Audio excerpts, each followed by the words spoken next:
High, আমার নাম সারা। আমি পড়াশোনা শেষ করছি। আমেরিকা থেকে স্নাতক করেছি। মিস্টার নায়েক, আমি ডাক্তার সুরেকান্ত পাওয়ার সেন্ট জর্জ হসপিটাল থেকে এসেছি। আমি অ্যাডভোকেট শিবাজি সাপকাত মহারাষ্ট্রের বিদ থেকে এসেছি। আমি নামিতা, পেশায় একজন কিন্ডারগার্টেন শিক্ষক।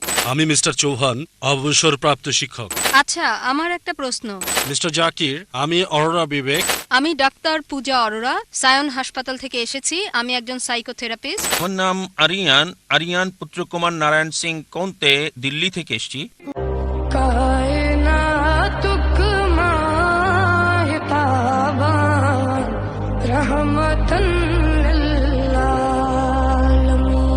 এখন ডাক্তার জাকিরকে দয়া করে প্রশ্ন করার ক্ষেত্রে আপনারা তিনটি বিষয় মনে রাখবেন। প্রশ্ন সংক্ষিপ্ত হতে হবে এবং একবারে একটি প্রশ্ন। প্রথম প্রশ্নটি মহিলাদের থেকে, দ্বিতীয়টা এখানে, তৃতীয়টা দূরে। হ্যাঁ বোন, হ্যাঁ বোন। হাই, আমার নাম সারা। আমি পড়াশোনা শেষ করছি। আমেরিকা থেকে স্নাতক করেছি আর এখানে বাস করছি। আর আপনি বললেন যে যিশু কখনোই নিজেকে ঈশ্বর দাবি করেননি। বাইবেল মতে রেভুলেশন অধ্যায় 1-এ বলেছেন, পুরো অধ্যায়টা পড়ছি না কারণ অনেক সময়ের দরকার, কিন্তু যিশু বলেছেন, আর তিনি বলেছেন, ভয় করো না, আমি প্রথম আর শেষ, আমি জীবন্ত একজন, আমি মৃত ছিলাম আর দেখো এখন জীবিত সর্বসময়ের জন্য, আমি জীবন মৃত্যু চাবি নিয়ে এসেছি। তিনি আরও বললেন, আমি আলফা এবং ওমেগা, যে আছে, যে ছিল, যার আছে সর্বশক্তি। এগুলো ঈশ্বরের নাম, ওল্ড এবং নিউ টেস্টামেন্টে আছে। আর আমি দেখেছি বলা হচ্ছে যিশু ঈশ্বরের ঔরসজাত পুত্র নয়, আধ্যাত্মিকভাবে ঈশ্বরের পুত্র। বোন প্রশ্ন করলেন, উদ্ধৃতি দিলেন রেভেলেশন অধ্যায় 1 অনুচ্ছেদটা বলেননি। প্রথম 20টি অনুচ্ছেদ নিয়ে আপনি বলছেন। আর আলফা এবং ওমেগা অনুচ্ছেদ 11, রেভেলেশন অধ্যায় 1 অনুচ্ছেদ 11, যেখানে যীশুখ্রিস্ট ভাই সাল্লাল্লাহু আলাইহি সাল্লাম বলেছেন, আমি আলফা এবং ওমেগা। তাই আপনি বললেন যীশুখ্রিস্ট ভাই সাল্লাল্লাহু আলাইহি সাল্লাম বলেছেন, আমি আলফা এবং ওমেগা, আমি প্রথম এবং আমি শেষ। আপনার মতে তিনি ঈশ্বর দাবি করেছেন। দেখেন, আমি বলেছি একটাও স্পষ্ট করে বলা বক্তব্য নেই, স্পষ্ট করে বলা একটা কথাও নেই পুরো বাইবেলে যেখানে যিশু ভাই সাল্লাল্লাহু আলাইহি সাল্লাম নিজে বলেছেন যে আমি ঈশ্বর, আমার উপাসনা করো। বলেননি। এখন আপনি বলছেন কারণ যিশু বলেছেন আমি আলফা এবং ওমেগা, এজন্য তিনি সর্বশক্তিমান ঈশ্বর। আলফা এবং ওমেগা দিয়ে কি বোঝাতে চান? আমি প্রথম এবং আমি শেষ কোন ক্ষেত্রে? আপনি কি বলতে চান যিশু খ্রিস্ট পৃথিবীতে প্রথম?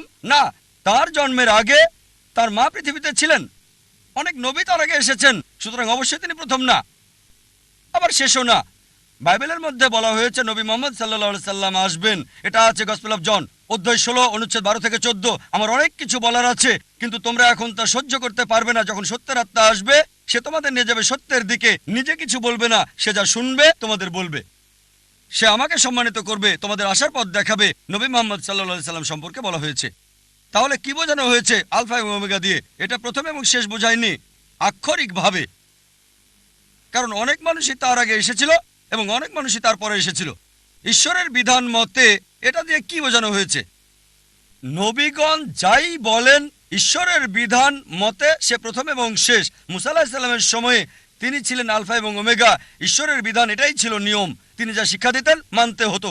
যীশুখ্রিস্টের সময়ে যীশুখ্রিস্ট সাল্লামের শিক্ষা ছিল আলফা এবং ওমেগা, সেটা মানা বাধ্যতামূলক ছিল। নবী মুহাম্মদ সাল্লাল্লাহু আলাইহি সাল্লামের সময় শিক্ষা ছিল আলফা এবং ওমেগা, এটা প্রথম এবং শেষ।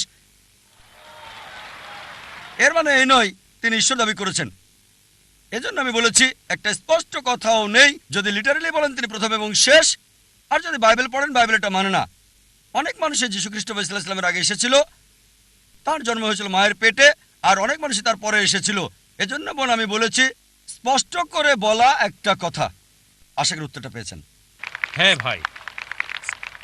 মিস্টার নায়েক, আমি ডাক্তার সুরেকান্ত পাওয়ার সেন্ট জর্জ হসপিটাল থেকে এসেছি। ধন্যবাদ এমন সুন্দর এবং আলোকিত বক্তব্যের জন্য। কোরআন ঈশ্বরের বাণী এই বিষয়ের উপর আপনি বলেছেন যে কোরআন আল্লাহর বাণী। আমার প্রশ্ন হলো আপনার কাছে, ঈশ্বরকে কে সৃষ্টি করেছেন? ঈশ্বরের উৎসটা কি? ভাই খুব সুন্দর প্রশ্ন করলেন যে যদি কোরআন ঈশ্বরের বাণী হয় তাহলে ঈশ্বরের স্রষ্টা কে? খুব ভালো প্রশ্ন। যদি আপনাকে জিজ্ঞেস করি যে আপনার বন্ধু জন একটা সন্তান জন্ম দিয়েছে, আপনি কি বলতে পারবেন সন্তানটা ছেলে না মেয়ে? আপনার বন্ধু জন হাসপাতালে একটা সন্তান জন্ম দিয়েছে, সন্তানটা ছেলে নাকি মেয়ে বলতে পারবেন? অনুমান করে বলেন। না, ছেলে না মেয়ে? বলতে পারছি না, সরি, অনুমান করতে পারছি না। চেষ্টা করেন, 50% হলেও বলেন। হ্যাঁ, 50 ভাগ, অর্ধেক সম্ভাবনা। ঠিক আছে, বলেন। ছেলে। ছেলে। ভাই, পুরুষ কি সন্তান জন্ম দিতে পারে? না, এখন এটা ছেলে না মেয়ে? নামটা মেয়ে নাম হতে হবে। আমি আপনাকে বলছি আপনার বন্ধু জন। আমি জানি না কোনো মহিলার নাম জন হয় কিনা। না, আমরা বলবো না। আচ্ছা আচ্ছা, ধরেন আপনার বন্ধু, ছেলে বন্ধু, সে হাসপাতালে গিয়ে একটা সন্তান জন্ম দিল। সন্তানটা ছেলে না মেয়ে? মেয়ে। পুরুষ কি সন্তান জন্ম দিতে পারে? না। এখন বুঝতে পেরেছেন, পুরুষ সন্তান জন্ম দিতে পারে না, তাহলে ছেলে না মেয়ে এই প্রশ্নটা আসে কি করে? তাই বলা হয়েছে ঈশ্বরকে কেউ সৃষ্টি করেনি। আপনার প্রশ্ন, কে ঈশ্বরকে সৃষ্টি করেছে? আমার প্রশ্নের মতো যে পুরুষটার সন্তান জন্ম দিয়েছে হাসপাতালে, সেটা ছেলে নাকি মেয়ে, প্রশ্নটাই অযৌক্তিক। কারণ আমরা জানি যে পুরুষ সন্তান প্রসব করে না, তাহলে ছেলে না মেয়ে এই প্রশ্ন আসে কি করে? তাই বলা হয়েছে ঈশ্বরকে কেউ সৃষ্টি করেনি। প্রত্যেক সৃষ্টির একজন স্রষ্টা থাকে, ঈশ্বরের কোনো স্রষ্টা নেই। তাই নাস্তিকের সাথে তর্কের সময় কখনোই বলি না যে সবকিছুরই স্রষ্টা আছে। আমি বলি প্রত্যেক সৃষ্টির স্রষ্টা আছে, ঈশ্বর কোনো সৃষ্টি নয়। বলা হয়েছে যখনই আমি বলবো ঈশ্বরের স্রষ্টাকে, আর সে ঈশ্বর নয়। ولم يقل له كفوا أحد. তার সংজ্ঞা হচ্ছে আল্লাহর কোনো স্রষ্টা নেই। আশা করি উত্তরটা পেয়েছেন। আমি মিস্টার চৌহান, অবসরপ্রাপ্ত শিক্ষক। প্রশ্ন করার আগে সবাইকে সালাম জানাতে চাই। ওয়ালাইকুম আসসালাম ওয়া রাহমাতুল্লাহি ওয়া আমার বারাকাতুহু। প্রশ্নটা হলো, কুরআন ঈশ্বরের বাণী, যা আপনি বিস্তারিত বলেছেন অনেক ক্ষেত্রেই। তবে আমার সন্দেহ হয় যে কুরআন শুধু ঈশ্বরের বাণী না, এটা সংমিশ্রণ ঈশ্বর এবং নবীর বাণী। কিভাবে? কারণ অনেক আয়াতেই আপনি বলেছেন, আপনি উল্লেখ করেছেন যে আমি লিখি নাই, এটা নবী বলেছেন। আমি লিখি নাই, এটা আমার কথা না। যেখানেই তিনি বলেছেন এটা আমার কথা না, এই কথাগুলোর ব্যাপারে কি বলবেন? এগুলো কি তার কথা নয়? দয়া করে বলুন। ভাই খুব সুন্দর প্রশ্ন করলেন, আর যুক্তির ব্যাপারে বললেন যা আমি বলেছি খ্রিস্টান এবং বাইবেল সম্পর্কে। ভাই বললেন সন্দেহাতীতভাবে প্রমাণ করেছি যে ঈশ্বরের বাণী, তবে ঈশ্বরের বাণীর পাশাপাশি নবীজির কথাও আছে, কারণ কোরআনে বলা হয়েছে যে আমি এটা লিখি নাই। ভাই, কোরআনের কোথাও বলছে না যে আমি এটা লিখি নাই। খুঁজে দেখেন আয়াতটা, আমি মেনে নেব যে কোরআন ঈশ্বরের বাণী নয়। কোরআন কি বলছে? তারা বলে নবী এটা রচনা করেছে। আর আমি উদ্ধৃতি দিয়েছি, হয়তো ভুল শুনেছেন। আমি যা বলেছি সূরা সাজদা অধ্যায় 32 আয়াত 1 থেকে 3, তারা বলে নবী এটা রচনা করেছে। তাদেরকে বলো না, এটা সর্বশক্তিমান ঈশ্বরের কাছ থেকে, এটা সর্বশক্তিমান আল্লাহর কথা। যদি নবী লিখতেন আপনার কথা আমি মানতাম। এটা বাইবেলে উল্লেখ করা আছে। বাইবেলে বলা হয়েছে যে মুসা আলাইহিস সালাম বলেছেন যে আমি মরে গিয়েছিলাম, ইত্যাদি ইত্যাদি। এটা মুসাও লিখেন না, ঈশ্বরও লিখেন নাই। যদি মুসা লিখতেন কিভাবে বলেন আমি মরে গিয়েছিলাম? আর বাইবেলে এটাই উল্লেখ আছে, যীশু খ্রিস্ট ভাই সাল্লাল্লাহু আলাইহি সাল্লাম বলেছেন। তাই আমরা যা বলতে পারি কোরআনের ব্যাপারে, কখনোই আপনি নবীর সরাসরি বক্তব্য পাবেন না কোরআনে। যদি থাকে তা আল্লাহ তাআলা উদ্ধৃত করেছেন ইনভার্টেড কমার মধ্যে। আল্লাহ তাআলা বলতে পারেন যে নবী উত্তর দিল, তবে কোরআন কখনোই বলেনি আমি লিখি নাই। সত্যি বলতে কোরআন বলছে এটা আল্লাহ তাআলার পক্ষ হতে। অনেক আয়াতই বলেছি, যদি আবার শুনতে চান আমি আবারও বলতে পারি। সূরা আনাম অধ্যায় 6 আয়াত 19, সূরা আনাম অধ্যায় 6 আয়াত 93, সূরা ইউসুফ অধ্যায় 12 আয়াত 1 আর 2, সূরা তাহা অধ্যায় 20 আয়াত 113, সূরা সাজদা অধ্যায় 32 আয়াত 1 থেকে 3, সূরা ইয়াসিন অধ্যায় 36 আয়াত 1 থেকে 3, সূরা জুমার অধ্যায় 39 আয়াত 1, সূরা গাফির অধ্যায় 40 আয়াত 2, সূরা জাসিয়া অধ্যায় 45 আয়াত 2। অনেক জায়গায় কোরআন বলছে এটা ওহী সর্বশক্তিমান আল্লাহর কাছ থেকে সরাসরি বক্তব্য। আশা করি উত্তরটা পেয়েছেন। প্রথমে আমি এই অনুষ্ঠান করার জন্য ধন্যবাদ জানাই। আমি অ্যাডভোকেট শিবাজি সাপকাত, মহারাষ্ট্রের বিদ থেকে এসেছি। এই অনুষ্ঠান সবার জন্য শান্তি। আমার প্রশ্ন করার সুযোগ হয়েছে, তবে আমার প্রশ্নটি কোরআনের সাথে সংশ্লিষ্ট না। হ্যাঁ হ্যাঁ স্যার, লক্ষ লক্ষ মারাঠি বক্তা আছে, আমিও মারাঠি। আইআরএফ এর ভূমিকা কি, মানে ইসলামিক রিসার্চ ফাউন্ডেশন? আইআরএফ মারাঠিদের বা অমুসলিমদের জন্য কি করছে? ভাই সুন্দর প্রশ্ন করলেন। যেহেতু আমি মহারাষ্ট্রে থাকি তাই বললেন যে মারাঠি আর অমুসলিমদের জন্য আমরা কি করছি, এটাই আপনার প্রশ্ন ছিল। যদি মারাঠিদের ব্যাপারে বলেন আমি খোলাখুলিভাবে বলবো আমরা করতে চাই, তবে বেশি করতে পারছি না। আমার কিছু বই মারাঠি ভাষায় অনুবাদ করা হয়েছে, অন্যরা করেছে, কারণ আমি মারাঠি ভাষা জানি না, বলতে পারি না। তবে আমাদের কিছু করা উচিত, আর আমরা চেষ্টা করছি আমাদের সন্তানদের বিভিন্ন ভাষা শেখাতে। আমি মারাঠি বুঝি, বলতে পারি না, কিছু পারি, ভালো না। যদি বলতে পারতাম তাহলে হয়তো মারাঠি ভাষাতেও আমি লেকচার দিতে পারতাম। তবে আমাদের কিছু বক্তা আছেন আইআরএফে যারা মারাঠি ভাষায় লেকচার দেন, যেমন ভাই আব্দুল গফুর কুরেশি। মারাঠিতে কোনো লেকচারের নিমন্ত্রণ পেলে তাকেই পাঠানো হয়। তাই আমরা যা করছি, লোকজনকে ট্রেনিং দিচ্ছি যাতে তারা বিভিন্ন ভাষায় শান্তির বাণী প্রচার করতে পারে। যে কোনো অনুষ্ঠান ইংরেজিতে হয়, আর অনেকে 3-4টা ভাষা জানেন, তাই ট্রেনিংটা হয় ইংরেজিতে, কখনো উর্দুতে, হিন্দিতে। তারপর চলে যায় দক্ষিণ আফ্রিকা থেকে আসে, যদি আফ্রিকা থেকে আসে তখন সে আফ্রিকার ভাষায় কথা বলে। অনেক লোকই আসছে পৃথিবীর বিভিন্ন অঞ্চল থেকে, মালয়েশিয়া থেকে আসে, ইউএসএ থেকে আসে, সিঙ্গাপুর থেকে আসে, সৌদি আরব থেকে আসে, ফিলিপাইন থেকে। তাগালু, আমি তাগালু জানি না, কি করি? আমি ইংরেজিতে বলি, তারপর তাদেরকে বলি তাগালুতে সেই ভাষা পৌঁছে দেওয়ার জন্য। আমার বার্তা আপনি পৌঁছে দেন, এখানে যা শিখেছেন, যা শুনেছেন মারাঠিদের কাছে, আপনি আমার হয়ে কাজ করেন ইনশাল্লাহ। প্রথম প্রশ্ন শেষ, এবার দ্বিতীয় প্রশ্নে আসি। অমুসলিমদের জন্য আমরা কি করছি? খুব বেশি কিছু করতে পারছি না, যতটুকু সামর্থ্য আছে করছি। অনেক কিছু করা যাবে, যেহেতু এই প্রতিষ্ঠানটা অনেক বড়, মাশাআল্লাহ আমাদের 2000-এর বেশি ভলেন্টিয়ার আছে। তারপর বলবো কিছু করছি না। প্রয়োজনের তুলনায় আমাদের সংগঠন খুব ছোট, খুবই ছোট। এই কনফারেন্সের আয়োজন করছি, অমুসলিমদের অগ্রাধিকার দিচ্ছি, কারণ আপনারা আমাদের ভিআইপি গেস্ট, বিশেষ অতিথি। আপনি অন্য মুসলিমদের চেয়ে আমার বেশি কাছে। কেন? কারণ আমাকে দাওয়া দিতে হবে, আল্লাহ বিচার দেন, জিজ্ঞেস করবেন দাওয়া দিয়েছিলাম কিনা। তাই আমি আমার সর্বোচ্চ চেষ্টা করছি সত্য প্রচার করতে এই অবস্থান থেকে। আর এই সম্মেলন 10 দিন ব্যাপী। আমরা অমুসলিমদের নিমন্ত্রণ করছি, পোস্টারে উল্লেখ আছে সব ধর্ম স্বাগতম, সব ধর্মের লোকদের স্বাগতম। তবে প্রশ্নোত্তর পর্বে আমরা তাদের অগ্রাধিকার দেই, যাতে তাদের সন্দেহ দূর করা যায়। অনেক অমুসলিমদেরও সন্দেহ আছে, তারা আমাদের সাথে রাগ করে, ভাই জাকির আমরা কি করব?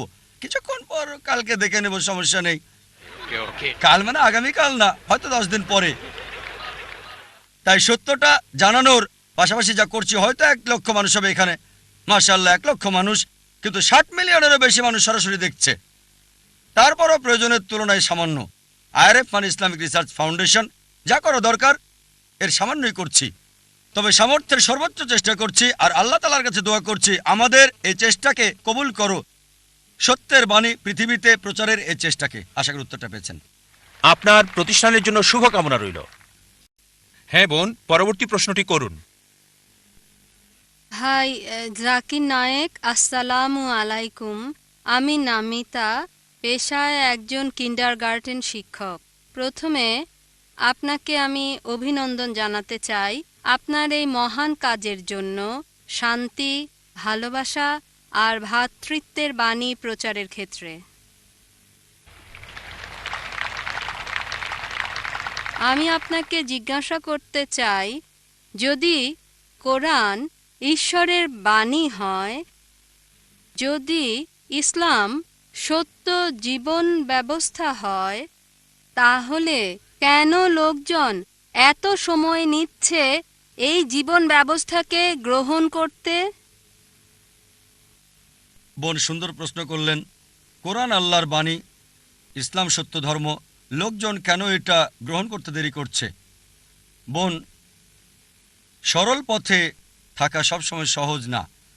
আপনার অনুধাবন ভিন্ন, এক একজনের অনুধাবন এক এক রকম। যেমন ধরেন, কেউ হয়তো ইসলাম পালন করছে না, ও যদি ইসলাম গ্রহণ করি হতে পারে সে আসক্ত করে, তাই মদপান বর্জন করতে হবে, মেয়েদের সাথে ডেটিং আর বাইরে যাওয়া বন্ধ করতে হবে। এটা তাকে সত্য গ্রহণে বাধা দিচ্ছে। হয়তো সে চিন্তা করে, ঠিক আছে ইসলাম ধর্ম ভালো, তবে আমি মদপান বন্ধ করব না, মেয়েদের সাথে মেলামেশা বন্ধ করব না, শুকর খাওয়া বন্ধ করব না, তাই যখন দেখবেন কিছু বাধা সমস্যা হতে পারে কেউ হয়তো খুবই নেশাগ্রস্ত, হয়তো কেউ শুকর খায়, কিন্তু সে ভাববে ঠিক আছে আমি ইসলাম গ্রহণ করব, তার মানে আমি 40 বছর বোকা ছিলাম, তাই না করাই ভালো।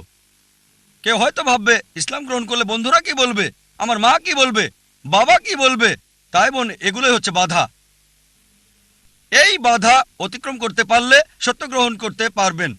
তাই আপনাকে যা বুঝতে হবে, সত্য খুবই স্পষ্ট, এটা যুক্তি মানে সম্পূর্ণভাবে স্পষ্ট। এছাড়াও কিছু বিষয় রয়ে গেছে আড়ালে। একজনকে দৃঢ়চেতা হতে হবে যে ঠিক আছে, যদি এটা সত্য হয় আমি গ্রহণ করতে প্রস্তুত, এমনকি অমুসলিম বন্ধুদের ত্যাগ করতে হলেও। বিশ্বাস করুন বোন, এটা শুধু একটি অনুধাবন। আমি অনেক অমুসলিমকে চিনি যারা ইসলাম গ্রহণ করেছে, তারপরও পুরাতন বন্ধুরা আছে। আর লোকজন আমাকে বলে, ও জাকির, অমুসলিমদের ব্যাপারে বলবেন না, বন্ধু হারাবেন। আমার অনেক অমুসলিম বন্ধু আছে, মাশাআল্লাহ, তারা আমাকে সম্মান করে। আপনি আমাকে উৎসাহ দিচ্ছেন, মাশাআল্লাহ, আপনি অমুসলিম। আমার দায়িত্ব সত্যকে তুলে ধরা। আরেকটা বিষয়, কোরআন পরিষ্কার বলছে, সূরা বাকারা অধ্যায় 2 আয়াত 256, লা ইকরাহা ফিদ্দীন। ধর্মের ব্যাপারে জোরাজুরি নেই, সত্য মিথ্যা থেকে স্পষ্ট। বোন, আমাদের কাছে সত্যকে তুলে ধরা। কেউ গ্রহণ করুক বা না করুক সেটা তার উপর নির্ভর করছে। যদি আল্লাহ চান সবাই গ্রহণ করুক, সেটা তার জন্য সহজ। এটা আছে পবিত্র কোরআনে, সূরা ইউনুস অধ্যায় 10 আয়াত 99। যদি আমি চাইতাম সবাইকে বিশ্বাসী করতে পারতাম, খুব সহজ, কুন ফায়াকুন, খুব সহজ। তাহলে পরীক্ষাটা কোথায়? আল্লাহ বলছেন কোরআনে, সূরা মুলক অধ্যায় 67 আয়াত 2, আল্লাযী খালাকাল মাউতা ওয়াল হায়াতা। আল্লাহ সৃষ্টি করেছেন জীবন এবং মৃত্যু পরীক্ষা করতে তোমাদের মধ্যে কে উত্তম আমলকারী। তাই বোন, এই জীবনটা আখিরাতের জন্য পরীক্ষা। যখন কেউ সত্যকে বোঝে, সবকিছুই বোঝে কিন্তু মানে না, হয়তো 80 ভাগ মানে, 50 ভাগ মানে, খুব কম মানুষই 100 ভাগ মানে, কি সব মুসলিমও 100 ভাগ মানে না। কিছু মুসলিমের বদভ্যাস থাকতে পারে, তারপরও সে মুসলিম। তাই বোন, আপনাকে বুঝতে হবে প্রধান বিষয় ঈশ্বরের একত্ববাদ, আর সর্বশেষ চূড়ান্ত নবীর উপর বিশ্বাস, আখিরাতে বিশ্বাস করা। এই 2-3টা বিষয় বেশি গুরুত্বপূর্ণ। আপনি আমাকে যা জিজ্ঞেস করেছেন, আপনাকেও সেটাই জিজ্ঞেস করছি, একই প্রশ্ন করছি। আপনি ইসলাম ধর্ম গ্রহণ করতে দেরি করছেন কেন?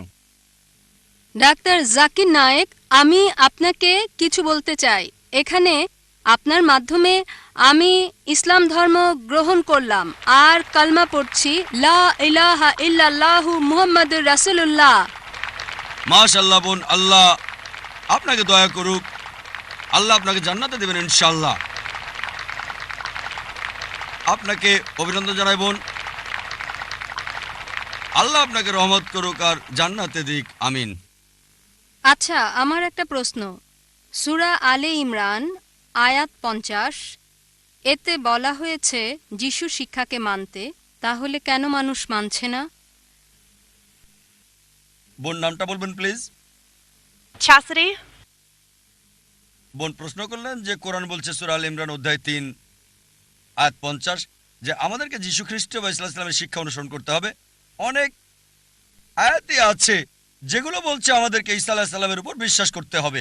বোন, আপনাকে পরিষ্কার করে বলি যে ইসলামই একমাত্র খ্রিস্টান ধর্ম যেটা যীশু বা ঈসা আলাইহিস সালামের উপর বিশ্বাসের গুরুত্ব দিয়ে থাকে। সে কখনোই মুসলিম না যদি যীশু বা ঈসা আলাইহিস সালামকে বিশ্বাস না করে।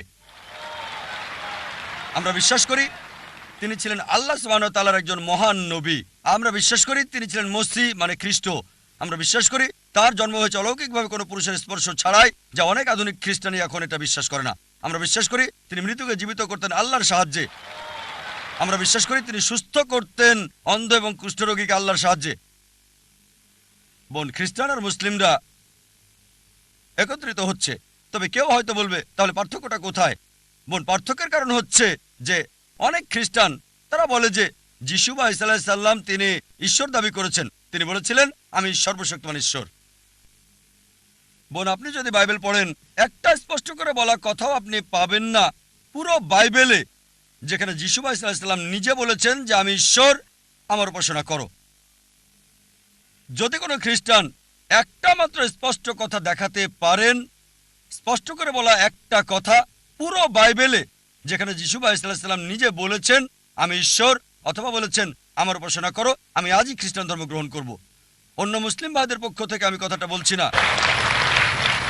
সত্যি বলতে যদি বাইবেল পড়েন, এতে বলা হয়েছে গসপেল অফ জন অধ্যায় 14 অনুচ্ছেদ 28 যিশু আলাইহিসসালাম বলেছেন আমার পিতা আমার চেয়ে মহান। গসপেল অফ জন অধ্যায় 10 অনুচ্ছেদ 29 আমার পিতা সবার চেয়ে মহান। গসপেল অফ ম্যাথিউ অধ্যায় 12 অনুচ্ছেদ 28 আমি শয়তানকে তাড়াই ঈশ্বরের আত্মার সাহায্যে। গসপেল অফ লুক অধ্যায় 11 অনুচ্ছেদ 20 আমি ঈশ্বরের আঙুলের সাহায্যে শয়তানকে তাড়িয়ে দিই। গসপেল অফ জন অধ্যায় 5 অনুচ্ছেদ 30 আমি নিজে থেকে কিছু করতে পারি না, আমি যা কিছু শুনি তাই বলি, আর আমার কথা সঠিক। আমি আমার নিজের ইচ্ছায় চলি না, সর্বশক্তিমানের ইচ্ছায় চলি, আমার পিতার ইচ্ছায় চলি। যদি কেউ বলে যে আমি নিজের ইচ্ছায় চলি না, সর্বশক্তিমান ঈশ্বরের ইচ্ছায় চলি, সে মুসলিম। যিশু ঈসা আলাইহিস সালাম ছিলেন মুসলিম, কখনো ঈশ্বর দাবি করেননি। আর এটা স্পষ্ট করে উল্লেখ আছে বুক অফ অ্যাক্টস 2 নম্বর অধ্যায় অনুচ্ছেদ 22 শোনো ইসরায়েলবাসী, নাজারেথের যিশু তোমাদের মধ্য থেকে ঈশ্বর তাকে মনোনীত করেছেন অলৌকিকত্ব আর নিদর্শনের মাধ্যমে, যা ঈশ্বর তাকে দিয়ে করিয়েছেন তোমরা দেখেছো। নাজারেথের যিশু তোমাদের মধ্যে ঈশ্বর মনোনীত একজন মানুষ, অলৌকিকত্ব আর নিদর্শনের মাধ্যমে ঈশ্বর যা তাকে দিয়ে করেছেন তোমরা তা দেখেছো। তাই আমরা বিশ্বাস করি যিশু খ্রিস্ট বা ঈসা আলাইহিস সালাম আল্লাহ সুবহানাহু ওয়া তাআলার একজন মহান নবী ছিলেন, তবে ঈশ্বর ছিলেন না। এখানে আমরা পার্থক্য করি। যিশুর শিক্ষার ব্যাপারে এখন বলবো। আপনার মূল প্রশ্ন ছিল যে কোরআন বলছে আমাদেরকে যিশু বা ঈসা আলাইহিস সালামের শিক্ষা অনুসরণ করতে হবে। যখন যিশু বা ঈসা আলাইহিস সালাম পৃথিবীতে এসেছিলেন, তাকে পাঠানো হয়েছিল শুধু ইহুদিদের জন্য, শুধু বনী ইসরায়েলদের জন্য। কোরআন স্পষ্ট করে বলছে সূরা সাফ অধ্যায় 61 আয়াত 6 যে যিশু বা ঈসা আলাইহিস সালাম নবী হিসেবে এসেছিলেন বনী ইসরায়েলের কাছে। এটা বলা হচ্ছে সূরা আল ইমরান অধ্যায় 3 আয়াত 49 যে যিশু বা ঈসা আলাইহিস সালামকে প্রেরণ করেছিলেন বনী ইসরায়েলের কাছে। এটা বলা হচ্ছে গসপেল অফ ম্যাথিউ অধ্যায় 10 অনুচ্ছেদ 5 ও 6। যিশু বা ঈসা আলাইহিস সালাম বলেছেন জেন্টাইলদের পথে যাবে না। জেন্টাইল কারা? যারা ইহুদি নয়, হিন্দু, মুসলিম। জেন্টাইলদের পথে যাবে না, সামারিটানদের শহরে প্রবেশ করবে না, বরং ইসরায়েলের হারানো মেষদের কাছে যাবে। একই কথা বলা হয়েছে গসপেল অফ ম্যাথিউ অধ্যায় 15 অনুচ্ছেদ 24। তিনি অনুসারীদের বলছেন আমাকে প্রেরণ করা হয়েছে শুধুমাত্র ইসরায়েলের ঘরের হারানো মেষদের কাছে। সুতরাং যীশু খ্রিস্টকে পাঠানো হয়েছিল বনী ইসরায়েলদের জন্য, আর তার কথা মানা জরুরি ছিল নির্দিষ্ট একটা সময়ের জন্য। এই কথা বাইবেল বলছে এবং কোরআনও বলছে। তারপর বোন, যদি আপনি বাইবেল পড়েন, যিশু আলাইহিস সালাম যা বলেছেন যদি ভালো করে দেখেন, এটা হচ্ছে গসপেল অফ লুক যে যিশু আলাইহিস সালামের খাতনা করা হয়েছিল 8ম দিনে। আমরা মুসলিমরা মাশাআল্লাহ খাতনা করে থাকি, অধিকাংশ খ্রিস্টানি খাতনা করে না। তাই যদি বলেন যিশু আলাইহিস সালামের শিক্ষা অনুসরণ করলে খ্রিস্টান হওয়া যাবে, তাহলে আমি বলবো আমি বড় খ্রিস্টান ওই খ্রিস্টানদের চেয়ে। এটা বলা হয়েছে বাইবেলে বুক অফ এফেসিয়ান্স অধ্যায় 5 অনুচ্ছেদ 18 যে মাতাল হবে না। এটা বলা আছে বুক অফ প্রবাদ অধ্যায় 20 অনুচ্ছেদ 1 যে মদ একটা ধোঁকা। আমরা মুসলিমরা মদ পান করি না। কোরআন বলছে সূরা মাইদা অধ্যায় 5 আয়াত 90 মদ হারাম, আমরা স্পর্শ করি না, কখনো আমরা মদ খাই না। মুসলিমরা একটা বড় সম্প্রদায় যারা এটা করে না। সুতরাং বাইবেল অনুযায়ী মদ পান করতে পারবেন না। আরো বলা হয়েছে বাইবেলে যে শুকর খেতে পারবেন না, অনেক জায়গায় আছে। এটা আছে বুক অফ লেভিটিকাস অধ্যায় 11 অনুচ্ছেদ 7 ও 8। আরো আছে বুক অফ ডিউটেরোনমি অধ্যায় 14 অনুচ্ছেদ 8, বুক অফ আইজা অধ্যায় 65 অনুচ্ছেদ 2 থেকে 5। কমপক্ষে 5 বার যে শুকর খাওয়া যাবে না। আমরা মুসলিমরা আমরা শুকর খাই না, কিন্তু অধিকাংশ খ্রিস্টানই শুকর খায়। তাই যদি খ্রিস্টান মানে যারা যীশু খ্রিস্ট বা ঈসা আলাইহিস সালামের শিক্ষাকে মেনে চলে, তাহলে আমরা মুসলিমরা খ্রিস্টানদের চেয়ে বড় খ্রিস্টান। আমি এভাবে বলে যেতে পারবো, যখন যিশু আলাইহিস সালামকে বলা হলো প্রথম কমান্ডমেন্ট কোনটি, তিনি বললেন গসপেল অফ মার্ক অধ্যায় 12 অনুচ্ছেদ 29 বলেছেন شما إسرائيل أدنى الحين وأدنى خد এটা হিব্রু ধৃতি, যার মানে শোনো হে ইসরায়েলবাসী, প্রভু আমাদের প্রভু একজন। আমরা মুসলিমরা মাশাআল্লাহ আমরা বিশ্বাস করি এক আল্লাহকে। অধিকাংশ খ্রিস্টান বিশ্বাস করে ট্রিনিটিতে, পিতা পুত্র এবং পবিত্র আত্মা। তাই যদি বলেন খ্রিস্টান মানে যে যিশু আলাইহিস সালামের শিক্ষাকে অনুসরণ করে, আমরা মুসলিমরা খ্রিস্টানদের চেয়ে বড় খ্রিস্টান। আপনি আমার ভিডিও ক্যাসেট দেখতে পারেন, ইসলাম এবং খ্রিস্টান ধর্মের সাদৃশ্য সেখানে বিস্তারিত আপনি পাবেন। আমরা বাইবেলের চেয়ে বেশি অনুসরণ করছি যিশু আলাইহিস সালামের শিক্ষা খ্রিস্টানদের চেয়ে বেশি। আশা করি উত্তরটা পেয়েছেন বোন। মিস্টার জাকির, আমি অরোরা বিবেক, হিন্দু হয়েও এখানে এসেছি, কোনো বিতর্কের জন্য এখানে আসিনি। তবে আমার একটা প্রশ্ন, আহম ব্রহ্মা, আহম বিষ্ণু, আহম মহেশ এগুলো বলেছিল আমার ভালো বন্ধুদের একজন। ঘটনাক্রমে সে আমাদেরকে কোরআন এবং বাইবেল নিয়ে বলেছিল। তবে আমার প্রশ্ন 4টা আপনার কাছে। 1 নাম্বার, বেশি গুরুত্বপূর্ণ প্রশ্ন প্রথমে। আচ্ছা, যদি আচ্ছা। সময় থাকে অবশ্যই আপনাকে আরেকটি প্রশ্ন না, করার কারণ সুযোগ দেব। দেখাবেন না। কারণ যদি সবাই দেখে আর আমি কোঅর্ডিনেটর হিসেবে এটা করি, আমার মনে হয় এটা অন্যদের প্রতি অবিচার আচ্ছা, ঠিক হবে। আছে, আমি বুঝতে পেরেছি। শুধু একটা প্রশ্ন, যেহেতু মিস্টার জাকির কথা বলেছিলেন জেনোসিস ভার্সন ইত্যাদি বিষয়ে, একটা প্রশ্নই করতে চাই। যেহেতু আপনি কুরআন আর বাইবেলের মধ্যে একটা তুলনা করেছেন, কেন বেদ, কুরআন আর বাইবেলের মধ্যে তুলনা করছেন না? সবগুলোই নিজ ক্ষেত্রে বহুমুখী, একটা আরেকটার সাথে ঘটনাক্রমে সম্পর্কিত। ঈশ্বর সর্বশক্তিমান হলেন এক, যেভাবেই তাকে ডাকা হোক, আল্লাহ, ভগবান বা যিশু নামে, এটা নিশ্চিত করছেন না কেন সব মানুষেরই বলা উচিত ঈশ্বর কেবল একজন? ভাই সুন্দর প্রশ্ন করলেন, খুবই গুরুত্বপূর্ণ প্রশ্ন, একটা বাস্তব প্রস্তাব। যখন আমি কোরআন আর বাইবেল নিয়ে তুলনা করছি, কেন কোরআন, বাইবেল, বেদ নিয়ে তুলনা করছি না? আর বললেন যে কেন সবগুলোকেই মানছি না। এটাই আমি সব মানুষকে বলি, কোরআন বলছে تعالوا إلى كلمة سواء بيننا وبينكم এসো সেই কথা যে আমাদের ও তোমাদের মধ্যে এক। ভাই, প্রত্যেক মানুষকে আমি যা বলি, যে কেউ হোক, হিন্দু, খ্রিস্টান, মুসলিম, ইহুদি, শিখ, পার্সি, সমস্যা নেই, আমি তাদের বলি একটা সহজ কথা যা সবাই মানবে। কমপক্ষে একটা গ্রন্থকে ঈশ্বরের বাণী বলে মানি, সবাই তাতে রাজি হবে। হিন্দু বলবে ঠিক আছে বেদ ঈশ্বরের বাণী, খ্রিস্টান বলবে বাইবেল ঈশ্বরের বাণী, মুসলিম বলবে কোরআন ঈশ্বরের বাণী, শিখ বলবে আদি গ্রন্থ ঈশ্বরের বাণী, পার্সি বলবে আবেস্তা ঈশ্বরের বাণী, সমস্যা নেই। সবগুলো গ্রন্থকে একত্রিত করেন, যে বিষয়গুলো কমন অন্তত সেগুলো মেনে চলি, যেগুলো মিল নেই সেগুলো পরে আলোচনা করা যাবে। ঠিক আছে? আমি শুধু তাদেরকে বলি যে বিষয়টা সবগুলো গ্রন্থে কমন চলুন সেটা মেনে চলি, কারণ দুঃখিত স্যার কথা বলার জন্য, ভাই আপনার আমাকে উপর উত্তরটা কথা শেষ বলার করতে জন্য দিন, দুঃখিত। পরে আমি প্লিজ শেষ করার পরে প্লিজ উত্তরটা মিস্টার শেষ জাকির, করার পরে আপনি বলতে পারবেন। হয়তো যেটা বলতে চান সেটা আমার উত্তরে আছে, ঠিক? হ্যাঁ, আস্তে আস্তে যাই। ঠিক স্যার। গাণিতিক কোনো সমস্যার যদি সমাধান করতে চান সরাসরি উত্তর দিলে হবে না, স্টেপ বাই স্টেপ আমাদের যেতে হবে, 1 2 3 4। জি স্যার। আমার অনুরোধ হলো সব গ্রন্থে যে বিষয়টা কমন চলুন সেটা মানি আমরা, যেটা কমন না সেটা পরে দেখা যাবে। ঠিক? এখন সব গ্রন্থে কমন হচ্ছে ঈশ্বর একজন। চলুন বিশ্বাস করি ঈশ্বর একজন। বেদ বলছে ঈশ্বর একজন, আমি বলিনি যে كم بيدتيم ঈশ্বর কেবল একজন, দ্বিতীয় কেউ নেই। বাইবেল বলছে যে গসপেল অফ মার্ক অধ্যায় 12 অনুচ্ছেদ 29, বুক অফ ডিউটেরোনমি অধ্যায় 6 অনুচ্ছেদ 4, شما إسرائيل وأدنى إلى يخد শোনো ইসরায়েলবাসী, প্রভু আমাদের প্রভু একজন। ইহুদিরা, খ্রিস্টানরা এটা বলে, কোরআন বলছে কুল হুয়াল্লাহু আহাদ, বলো তিনি আল্লাহ এক, অদ্বিতীয়। তাহলে ট্রিনিটি আসে থেকে? এই ব্রহ্মা, বিষ্ণু, শিবা আসে থেকে? কোথায়? আমি সেটা বিশ্বাস করি না স্যার। ভাই আমাকে শেষ করতে দিন। কোরআনে ব্রহ্মার কথা বলা হয়নি, কোনো শিবার কথা বলা হয়নি, যিশুর কথা বলা হয়নি যে তিনি ঈশ্বর। কোরআনে বলা হয়েছে তিনি আল্লাহর একজন নবী ছিলেন। বাইবেলও বলে না যে তিনি ঈশ্বর ছিলেন। এটা হচ্ছে খ্রিস্টানদের একটা মিথ্যে দাবি। তাহলে কিভাবে বলেন যে আল্লাহ, যিশু যেটাই বলুক না কেন সমস্যা নেই? কোরআন বলছে সূরা ইসরা অধ্যায় 17 আয়াত 110, قل ادعوا الله عبد الرحمن أيما تدعوا فله الأسماء الحسنى। বলো আল্লাহ বলো আর রহমানই বলো, যে নামেই ডাকো তার রয়েছে সুন্দর সুন্দর নাম। সে নাম হবে তার নিজের দেওয়া, সে নামে মনে কোনো ছবি ভাসবে না, সেটা হবে সত্য নাম। আপনি ঈশ্বরকে মিথ্যা নাম দিতে পারবেন না, ঈশ্বরকে ছোট করতে পারবেন না, তাকে অসম্মান করতে পারবেন না। কিছু লোক আছে আমাকে বলে এতে আর এমন কি সমস্যা? আপনি পানি বললেন, ওয়াটার বললেন, টানি বললেন, সমস্যা কোথায়?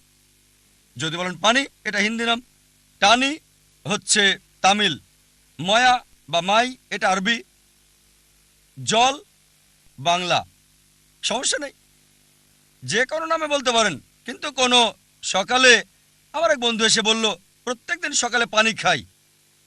ডাক্তার আমাকে বলল বেশি করে পানি খান, তবে পানি খাওয়ার পর আমার বমি হলো। আমি বললাম কেন? না, পানিটা হলদে বর্ণের ছিল। ডাক্তার পানি খেতে বলল, সে প্রতিদিন সকালে 1 গ্লাস করে পানি খায়, পানিটা হলদে। হলদে, হলুদ? তারপর বুঝলাম যে পানির কথা বলছে সেটা আসলে পানি না, ইউরিন। আপনি ইউরিনকে পানি বলতে পারেন না, পানিকে বড় জোর বলতে পারেন টানি, বলতে পারেন ওয়াটার। একইভাবে আল্লাহকে রহমান বলতে পারেন, রহিম বলতে পারেন, করিম বলতে পারেন, রব। কিন্তু ঈশ্বরকে মানুষ বলতে পারেন না। ঈশ্বরকে ইনসান বলতে পারেন না, যেমন ইউরিনকে পানি বলতে পারেন না। আর ধর্মতত্ত্বের কষ্টিপাথর সূরা ইখলাস অধ্যায় 112 আয়াত 1 থেকে 4-এ সে কথা বলা হয়েছে। তাই আমি বলতে চাচ্ছি, যেগুলো পার্থক্য সেগুলো দূরে রাখেন।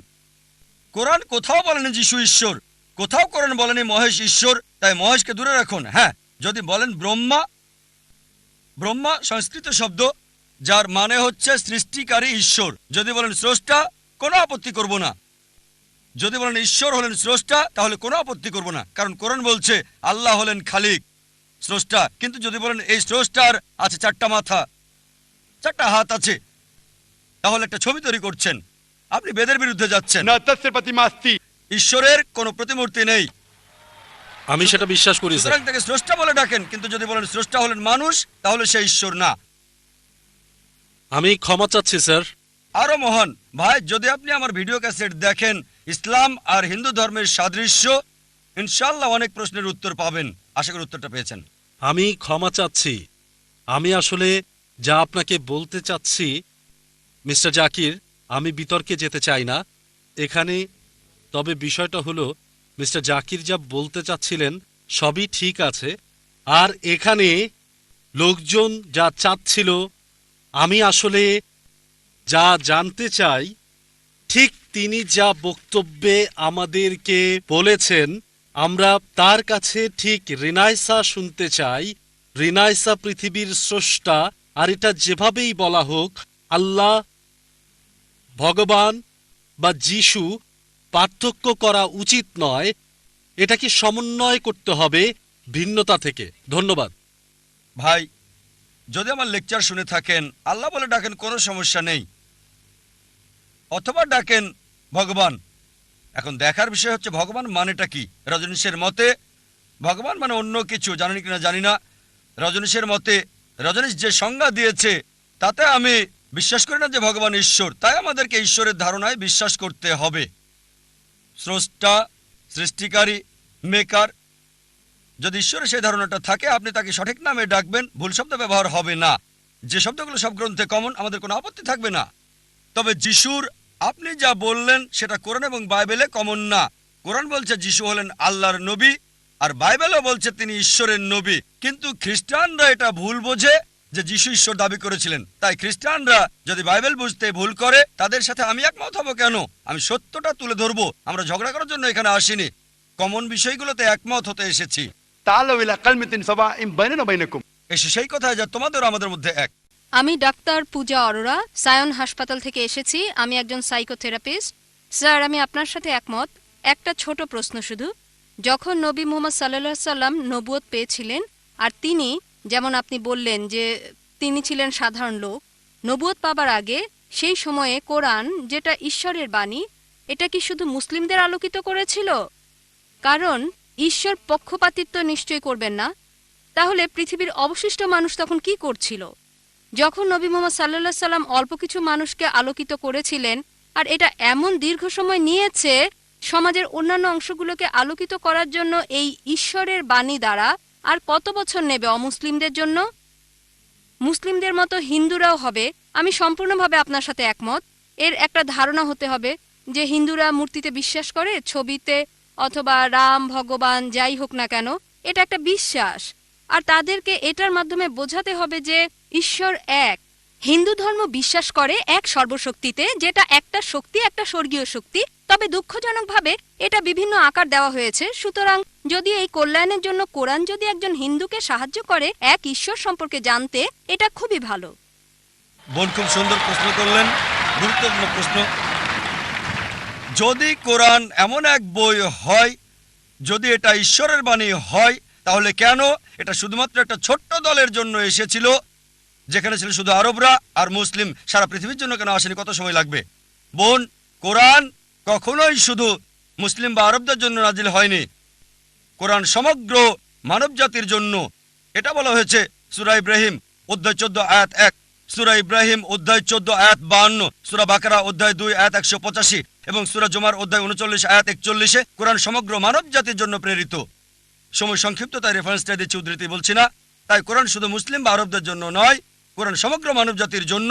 আর নবী মুহাম্মদ সাল্লাল্লাহু আলাইহি সাল্লাম শুধু মুসলিম বা আরবদের জন্য নয়, কোরআন বলছে সূরা আম্বিয়া অধ্যায় 21 আয়াত 107, वमा अरसलनाका इल्ला रहमतुल आलमीन।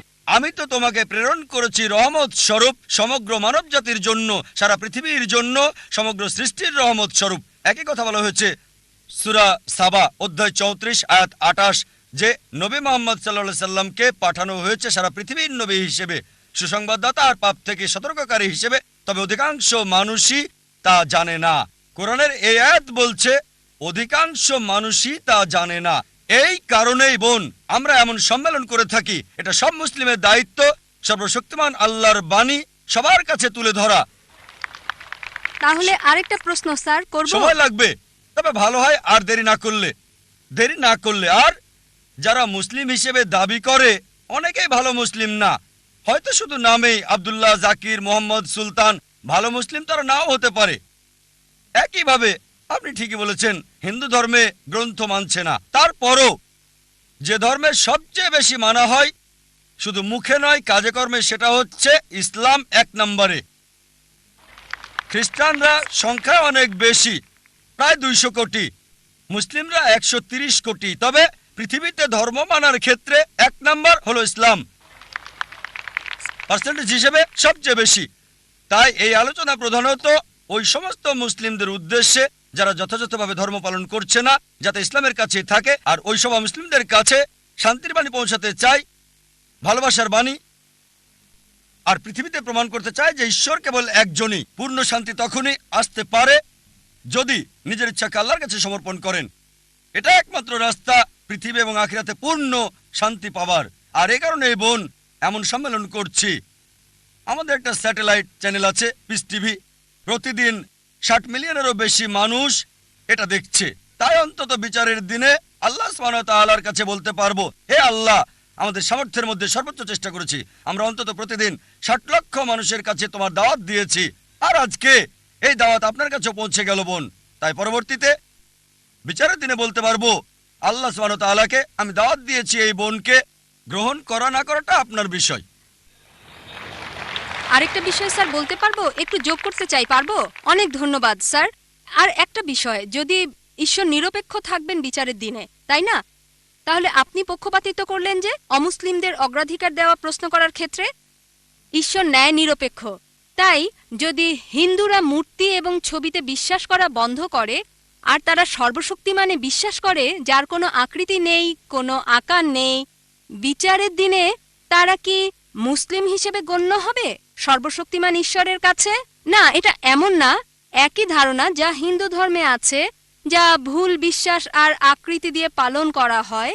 তবে একজন হিন্দু যদি হিন্দু ধর্ম পালন করে, সেটা ভুল না, পালন করবে, কারণ তার উদ্দেশ্য ঈশ্বর, তিনি মহান। তবে আকার দেওয়া খুব যাবে ভালো না। প্রশ্ন, যদি এই বার্তা হিন্দুদের কাছে পৌঁছে তারা গ্রহণ করবে। খুবই ভালো প্রশ্ন। ধন্যবাদ পক্ষপাতিত্ব স্যার। আর নিরপেক্ষ হওয়ার ব্যাপারে দুটো মত থাকতে পারে আপনার দিক থেকে, কারণ নিরপেক্ষ না বলে অন্তত প্রশ্ন করতে পারছেন। এই পক্ষপাতিত্ব না করলে আমি আল্লাহর কাছে বলতে পারতাম না আমি আপনাকে সরাসরি দাওয়াত দিয়েছি এককভাবে। আপনি দেখছেন, তাই না, তিনি তা তাই আপনাকে বিশ্বাস বুঝতে করেন হবে না। বোন, কেন পক্ষপাতিত্ব করছি। এই পক্ষপাতিত্ব নিরপেক্ষতার জন্য, কারণ অন্যরা দাওয়াত পেয়েছে 100 না হলো 90 ভাগ, আপনারা সবাই কম পাবেন। তাই আমাদের এই পক্ষপাতিত্ব নিরপেক্ষ হওয়ার জন্য। ঠিক স্যার, তবে আমাদের যা এবার দরকার। আপনার প্রশ্নে আসি।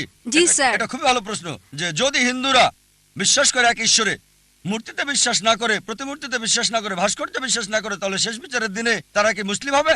ঠিক, আপনি ইসলামের অংশ অনুসরণ করছেন। ঠিক, যদি আপনি হিন্দু গ্রন্থ পড়েন, হিন্দু গ্রন্থ বলছে আরেকজন নবী আসবেন, আর নবী মুহাম্মদ সাল্লাল্লাহু আলাইহি সাল্লামের আগমনের অনেক ভবিষ্যৎবাণী আছে অনেক জায়গায়। তার কথা আছে ভবিষ্য পুরাণায় পর্ব 3 খণ্ড 3 অধ্যায় 3 শ্লোক 5 থেকে 8। তার কথা বলা হয়েছে ভবিষ্য পুরাণায় পর্ব 3 খণ্ড 3 অধ্যায় 3 শ্লোক 10 থেকে 27। তার কথা বলা হয়েছে অথর্ববেদে অধ্যায় 21 অনুচ্ছেদ 6, অথর্ববেদ অধ্যায় 21 অনুচ্ছেদ 7। অনেক জায়গায় তার কথা বলা হয়েছে। তার কথা নাম সহ বলা হয়েছে 100-এরও বেশি বার মুহাম্মদ হিসেবে হিন্দু গ্রন্থে। ঠিক সময় স্যার। কম, তাই সবগুলো রেফারেন্স বলছি না।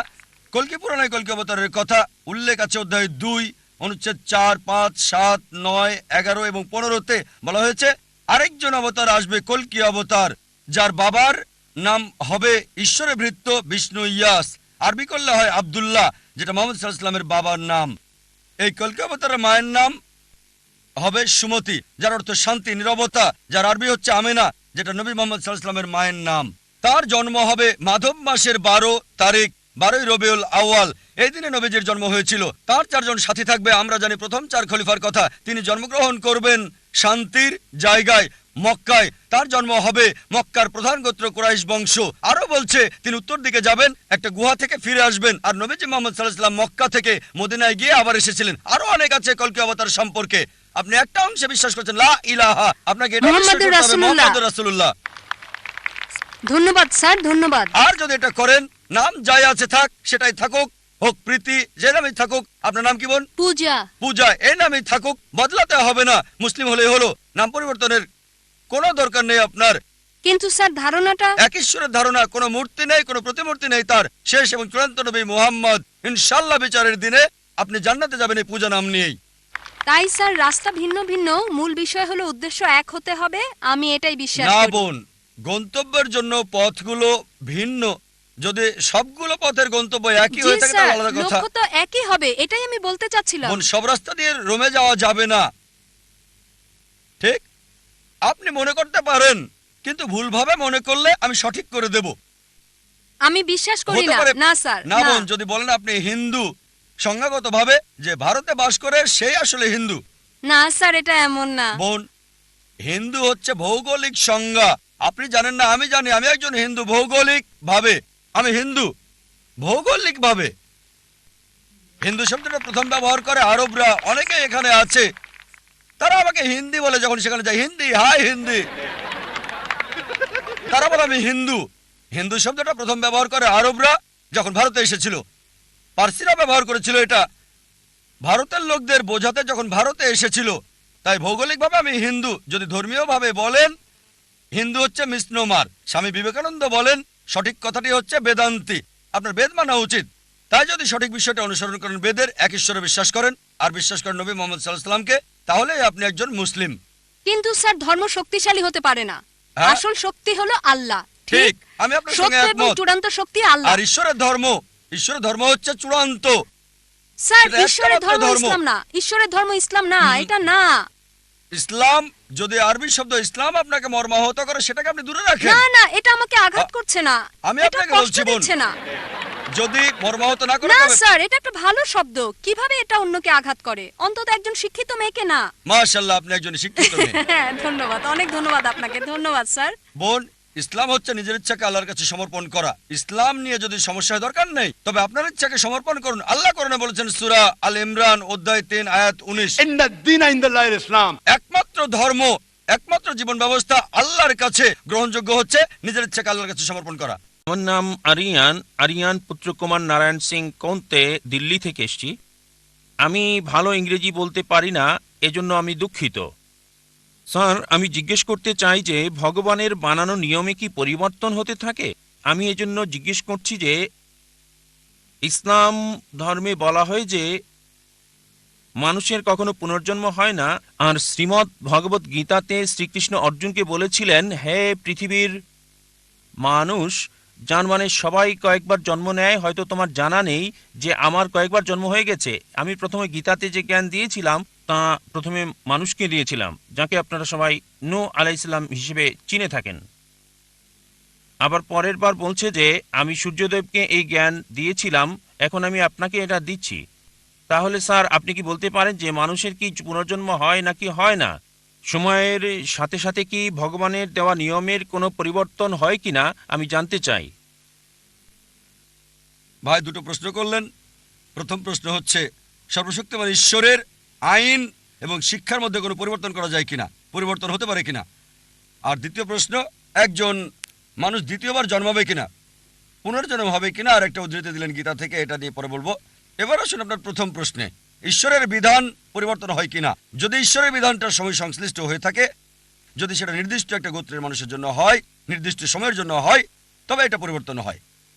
যেমন ধরেন, আমি আলোচনায় বলেছি তাওরাত, জাবুর, ইনজিল সবগুলো সর্বশক্তিমান ঈশ্বর প্রেরিত, তবে সেগুলো ছিল একটা নির্দিষ্ট গোত্রের লোকদের জন্য, একটা নির্দিষ্ট সময়ের জন্য। কিন্তু ঈশ্বরের সর্বশেষ এবং চূড়ান্ত নাজিল হওয়ার পর কোনো কিছু যুক্ত করা যাবে না, কোনো কিছুই বাদ দেওয়া যাবে না। কোরআন হচ্ছে সর্বশক্তিমান আল্লাহর সর্বশেষ এবং চূড়ান্ত বার্তা। আর কোনো ওহী নাজিল হবে না। নবী মুহাম্মদ সাল্লাল্লাহু আলাইহি সাল্লাম হলেন সর্বশেষ এবং চূড়ান্ত নবী। আর কোনো নবীও আসবেন না। আল্লাহ বলেন সূরা আহজাব অধ্যায় 33 আয়াত 40, ما كان محمد أبا أحد من رجالكم ولكن رسول الله وخاتم النبيين وكان الله بكل شيء عليما। যে মুহাম্মদ সাল্লাল্লাহু আলাইহি সাল্লাম কোনো পুরুষের পিতা নন, তবে তিনি আল্লাহর রাসূল এবং নবীদের সিলমোহর। আর আল্লাহ সর্বজ্ঞ সর্বজ্ঞানী। নবী মুহাম্মদের পর যদি কেউ বলে সে আল্লাহর নবী, তার কাছে ওহী আসে, তার মানসিক চিকিৎসা দরকার। নবী মুহাম্মদ সর্বশেষ এবং চূড়ান্ত নবী। কোরআনের পর আর কোনো ওহী আসবে না, এই কথা কোরআনে স্পষ্ট বলছে সূরা মাইদা অধ্যায় 5 আয়াত 3। আজ তোমাদের জন্য আমার দিনকে পূর্ণ করলাম এবং জীবন বিধান হিসেবে দিলাম ইসলাম, আর আমার অনুগ্রহ পূর্ণ করলাম। যখন ধর্ম পরিপূর্ণ করা হয়েছে তখন নতুন কোনো কিছু যুক্ত করা যাবে না, কিছু বাদও দেওয়া যাবে না। আপনার প্রশ্নে হ্যাঁ, পুরাতন ওহী পরিবর্তন হতে পারে, তবে মূল বার্তা প্রথম ওহী থেকে শেষ ওহী পর্যন্ত তাওহীদ সম্পর্কে, আল্লাহর একত্ববাদ সম্পর্কে এক। তাই সব গ্রন্থই যেগুলো কোরআনের আগে এসেছে সেগুলো আসল রূপে আর নেই। মানুষ সেগুলোকে পরিবর্তন করে দিয়েছে, কারণ সেগুলো সর্বকালের জন্য নয় এবং আল্লাহ সেগুলো সংরক্ষণ করার প্রয়োজন মনে করেননি।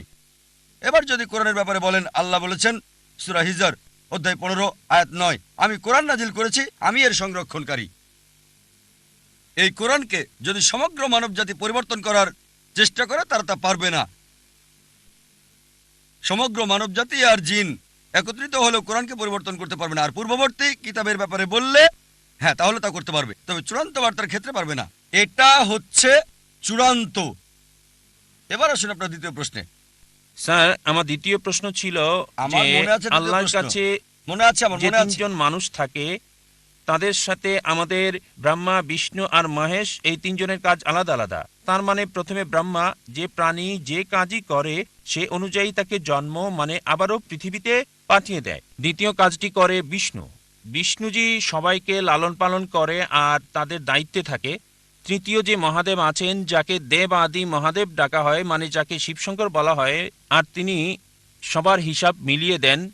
তাহলে কি আপনাদের মানে আল্লাহর কাছে যে তিনজন থাকেন তারাও কি এই একই কাজ করেন? ভাই, আপনি ইসমাইল, ইসরাইল। নতুন প্রশ্ন করলেন, সেটার জি। উত্তর দেব। আগে পুরাতনটার উত্তর দিয়ে নেই। জি আপনি পুনর্জন্ম সম্পর্কে জিজ্ঞেস করেছেন, জি এখন সেটার উত্তর চান কি চান না? জি চাই। চান, তাহলে পুনর্জন্ম সম্পর্কে প্রথমে কিছু বলি, তারপর ব্রহ্মা, বিষ্ণু, শিবা নিয়ে বলবো ইনশাআল্লাহ। দুটোর উত্তর দেব। ভাই একটা নতুন প্রশ্ন করলেন, আমি বললাম আগে পুরনোটার উত্তর দেব, তারপর আমি নতুন প্রশ্নের উত্তর দেব। দ্বিতীয় প্রশ্নটা ছিল পুনর্জন্মে বিশ্বাস করি কি না দ্বিতীয় জীবনে। এবার পুনর্জন্মের ব্যাপারে বললে ভগবদ্গীতা থেকে উদ্ধৃতি দিলেন, তবে বেদ হিন্দু ধর্মের সবচেয়ে পবিত্র গ্রন্থ।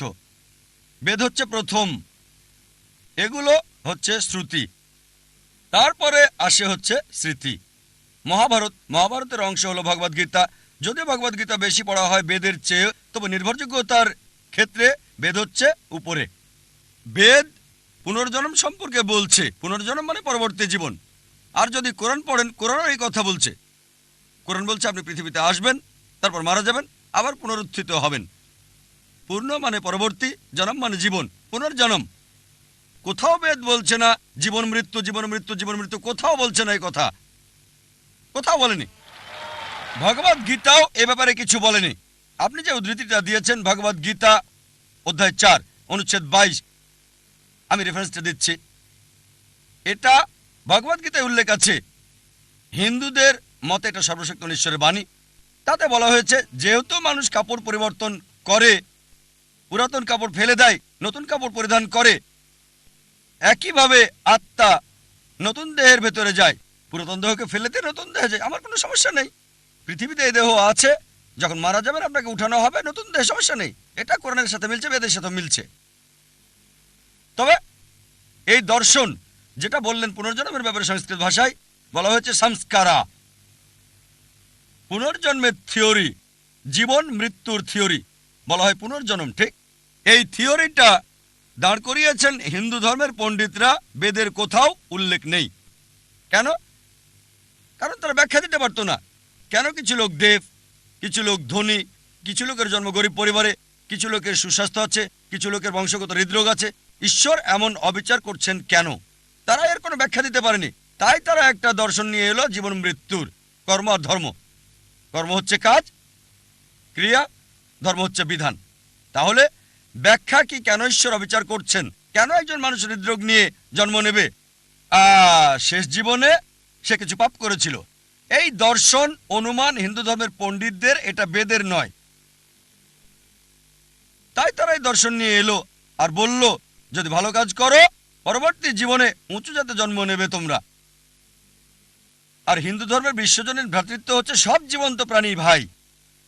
তাই হতে পারে কখনো জন্মাবেন তেলাপোকা হয়ে, কখনো বা ইঁদুর হয়ে, কখনো বিড়াল হয়ে, কখনো কুকুর, কখনো মানুষ হিসেবে। মানুষ হচ্ছে সর্বোচ্চ লেভেল।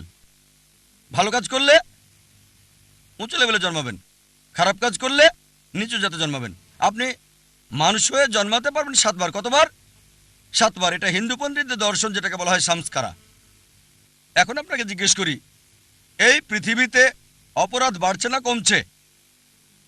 অপরাধ বাড়ছে না কমছে? বেড়ে চলেছে, মাশাআল্লাহ, খুব ভালো। পাপ বাড়ছে। মানুষের সংখ্যা আমরা যা জানি, মানুষ বাড়ছে না কমছে? জনসংখ্যা বাড়ছে না কমছে? বাড়ছে, মাশাআল্লাহ। এখন পাপও বাড়ছে, মানুষের সংখ্যাও বাড়ছে। যেহেতু পাপ বাড়ছে, মানুষ তো কমার কথা। তাই বোঝা যাচ্ছে লজিক্যালি এটা ঠিক না। এজন্য আমি পুনর্জন্ম বিশ্বাস করি। পুনর্জন্ম মানে পরবর্তী জীবন, এ ব্যাপারে কোরআনও বলছে। তবে একবার এই পৃথিবীতে আসবেন, একবার। এবার আপনার দ্বিতীয় প্রশ্নে আসি, যে ব্রহ্মা, বিষ্ণু, মহেশ বা শিবা, এটা একই। দুটো নাম, মহেশ আর শিবা একই, তবে সবচেয়ে পরিচিত হচ্ছে শিবা। ঠিক? স্রষ্টা, ধ্বংসকারী, রক্ষাকারী, ব্রহ্মা, বিষ্ণু, শিবা।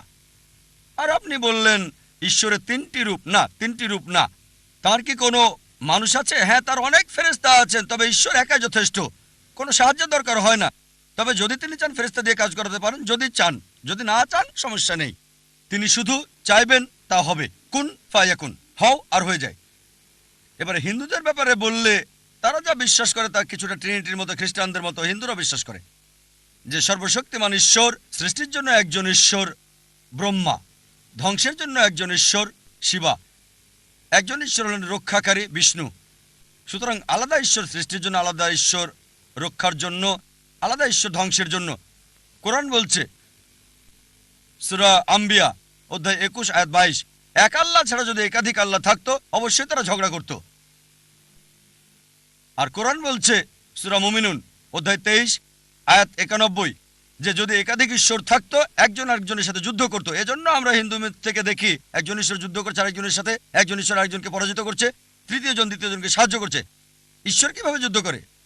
সুতরাং উত্তম হচ্ছে এক ঈশ্বর, সুপার পাওয়ার একটাই। আর বেদ এটাই বলছে। যদি কোনো সাধারণ হিন্দুকে জিজ্ঞেস করেন আপনি কতজন ঈশ্বর বিশ্বাস করেন, কে বলবে 3 জন, কে বলবে 100, কে বলবে 1000, কে বলবে 33 কোটি 330 মিলিয়ন। কিন্তু যদি শিক্ষিত হিন্দুকে জিজ্ঞেস করেন আপনি কতজন ঈশ্বরে বিশ্বাস করেন, সে বলবে একজন হিন্দুর উচিত এক ঈশ্বরে বিশ্বাস করা। কিন্তু সাধারণ হিন্দু বিশ্বাস করে একটা আদর্শে, সেটা প্যান্থেইজম। তার মানে সবকিছু ঈশ্বর। গাছ হলো ঈশ্বর, সূর্য ঈশ্বর, চাঁদ হলো ঈশ্বর, মানুষ হলো ঈশ্বর, আর সাপও ঈশ্বর। আমরা মুসলিমরা বিশ্বাস করি সবকিছু ঈশ্বরের। ঈশ্বর নামের সাথে এর শব্দ যোগ করি। সবকিছু ঈশ্বরের। গাছ ঈশ্বরের, সূর্য ঈশ্বরের, চাঁদ ঈশ্বরের, মানুষ ঈশ্বরের, পাশাপাশি সাপও হলো ঈশ্বরের। তাই প্রধান পার্থক্য হচ্ছে হিন্দু আর মুসলিমদের মধ্যে, হিন্দুরা বলে সবকিছু ঈশ্বর আর আমরা মুসলিমরা বলি সবকিছু ঈশ্বরের। ঈশ্বর নামের সাথে যুক্ত হচ্ছে এর শব্দটা। পার্থক্যটা হচ্ছে এই শব্দটা। যদি আমরা শুধু এই এর শব্দটার পার্থক্য দূর করতে পারি, হিন্দু আর মুসলিম এক হয়ে যাবে। সেটা কিভাবে হবে? আল্লাহ কোরআনে বলেছেন সূরা ইমরান অধ্যায় 3 আয়াত 64, تعالوا إلى كلمة سواء بيننا وبينكم এসো সেই কথায় যা তোমাদের ও আমাদের মধ্যে এক। প্রথম সাদৃশ্য কি? ألا نعبد إلا الله আল্লাহ ছাড়া কারো ইবাদত করি না, ولا نشرك به شيئا তার সাথে আমরা কাউকে শরীক করি না, ولا يتخذ بعضنا بعضا أربابا من دون الله আর নিজেদের মধ্য থেকে আল্লাহ ছাড়া কাউকে প্রভু হিসেবে মানি না। فإن تولوا যদি তারা মুখ ফিরিয়ে নেয় فقولوا اشهدوا بأننا مسلمون। বলো সাক্ষী থাকো আমরা মুসলিম, আল্লাহর কাছে নিজের ইচ্ছাকে সমর্পণ করি। কোন ধর্মকে যাচাই করার ভালো উপায় হলো ধর্মের অনুসারীদের না দেখে সেই ধর্মের গ্রন্থগুলোকে দেখা। এখন যদি হিন্দু ধর্মগ্রন্থ দেখি, যদি আমরা পড়ি উপনিষদ, বেদ, উপনিষদ, এগুলো সবচেয়ে পবিত্র। ছান্দোগ্য উপনিষদে বলা হয়েছে অধ্যায় 6 অনুচ্ছেদ 2 পরিচ্ছেদ 1, एकम एविदित्यम ঈশ্বর একজনই, দ্বিতীয় কেউ নেই। এটা সংস্কৃত উদ্ধৃতি। एकम एवद्वितीयम। ঈশ্বর কেবল একজন, দ্বিতীয় কেউ নেই। শ্বেতাসূত্র উপনিষদে বলা হয়েছে অধ্যায় 6 অনুচ্ছেদ 9, नाच्यस्य कसिज जनिता न चदीपा। তার কোনো প্রভু নাই, তার কোনো পিতামাতা নাই। সর্বশক্ত ঈশ্বরের কোনো প্রভু নেই, তার কোনো মা নেই, তার কোনো বাবা নেই। শ্বেতাসূত্র উপনিষদে বলা হয়েছে 4 নম্বর অধ্যায় অনুচ্ছেদ 19, न तस्य प्रतिमा अस्ति। ঈশ্বরের কোনো প্রতিমা নেই। প্রতিমা মানে প্রতিচ্ছবি, প্রতিমা মানে ফটোগ্রাফ, ভাস্কর্য, মূর্তি, পেন্টিং। সর্বশক্তিমান ঈশ্বরের কোনো ফটোগ্রাফ নেই, কোনো প্রতিমা নেই, কোনো প্রতিমূর্তি নেই, কোনো পেন্টিং নেই, তার কোনো ছবি নেই। হিন্দু গ্রন্থগুলোর মধ্যে সবচেয়ে পবিত্র গ্রন্থ হচ্ছে বেদ, আর যজুর্বেদে আছে অনুচ্ছেদ 32 পরিচ্ছেদ 3, न तस्य प्रतिमा अस्ति। সর্বশক্তিমান ঈশ্বরের কোনো প্রতিমূর্তি নেই, কোনো প্রতিচ্ছবি নেই, কোনো প্রতিমা নেই, কোনো ভাস্কর্য নেই, কোনো মূর্তি নেই। যজুর্বেদে বলা হচ্ছে অধ্যায় 40 অনুচ্ছেদ 8 সর্বশক্তিমান ঈশ্বর পবিত্র। যজুর্বেদে বলা হচ্ছে অধ্যায় 40 অনুচ্ছেদ 9 अंधात्म पविशन्ति या समुद्रमुपास्ते। তারা অন্ধকারে প্রবেশ করে যারা আসাম্ভূতির উপাসনা করে। আসাম্ভূতি হলো প্রাকৃতিক বস্তু, যেমন আগুন, পানি, বাতাস ইত্যাদি। অনুচ্ছেদ আরো বলছে তারা অন্ধকারে প্রবেশ করে যারা সাম্ভূতির পূজা করে। সাম্ভূতি হচ্ছে তৈরি করা বস্তু, যেমন টেবিল, চেয়ার, মূর্তি ইত্যাদি। কে বলেছে? যজুর্বেদ অধ্যায় 40 অনুচ্ছেদ 9। আর হিন্দু ধর্মের ব্রাহ্মসূত্র হচ্ছে एकम ब्राह्मम देवता नास्ते नैना नास्ते किंचन। भगवान एक ही है, दूसरा नहीं है, नहीं है, नहीं है, जरा भी नहीं है। ঈশ্বর একজনই, দ্বিতীয় কেউ নেই, কেউ নেই, কেউ নেই, কোথাও কেউ নেই। আমি দর্শকদের বলবো এই ছেলের জন্য জোর করতালি দিতে, কারণ আমি মনে করি যখন আমাদের বয়স কম আমরা বেশি নিষ্পাপ, বেশি ন্যায়পরায়ণ, বেশি সত্যবাদী। সে এরই দৃষ্টান্ত দেখালো। প্রশ্নটি খুবই গুরুত্বপূর্ণ, তার দৃষ্টিভঙ্গিও চমৎকার। আলহামদুলিল্লাহ।